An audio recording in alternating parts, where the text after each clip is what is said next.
So today I'm going to do a lens review on the Tokina 16 to 28mm f2.8 IF full frame ultra wide angle lens. So first of all, we see the hood, a huge hood that encapsulates the entirety of the front element, comes off and down easily. Then the back element, it's a Canon connector right now. Then the lens, a very bulbous lens itself, bulging out. And then the lens hood, it's plastic but very solid plastic, very well built. Moving on to the focus ring. The focus ring turns very smoothly, though a little mechanical, and right now I'm on autofocus mode, so the focus ring is disengaged, but by pulling it down to manual focus like this, focus ring is engaged, and the focus motor sounds like an old tire moaning under strain. So moving on to the zoom ring, it's stiff, so you might not get those smooth movie pans, but it's acceptable as it has to move the huge front element out. And at the back here we have a electronic connection and a weather sealing gasket, making the professionals very happy. So now let's move on to the image quality. I'll first test this on my full frame Canon 60 to 26 megapixel camera. The image quality at the center at f2.8 is relatively sharp. At the corners, however, we see some light fringing, possibly due to spherical aberration.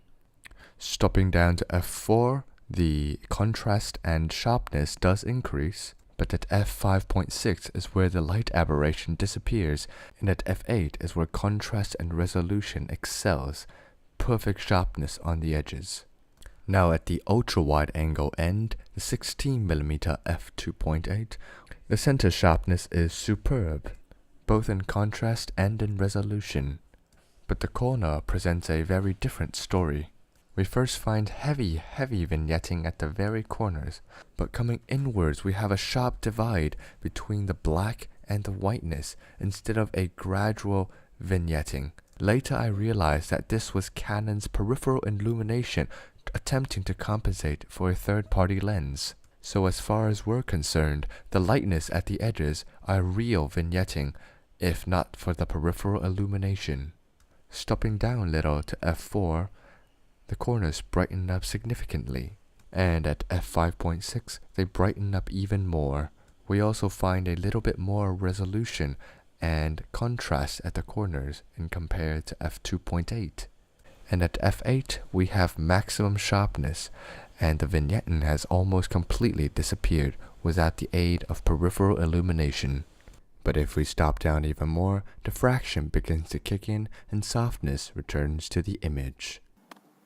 See, it's actually raining when I'm testing this lens out, but because of the weather sealing gasket and because of the fully weatherproof body, there's no problem.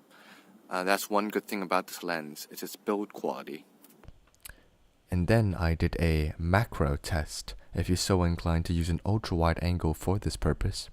Let's check out the bokeh at 16mm, wide open. There is some noticeable radial distortion and heavy vignetting at the edges once again. The bokeh itself is quite standard, rendering the out of focus subjects not so distracting, but yet not so bokehlicious either. Stopping down to f5.6, we get cleaner bokeh without the radial distortion, but not smooth either. Adding on, we have a macro ratio test at 16mm at the closest zoom range of 0.28 meters.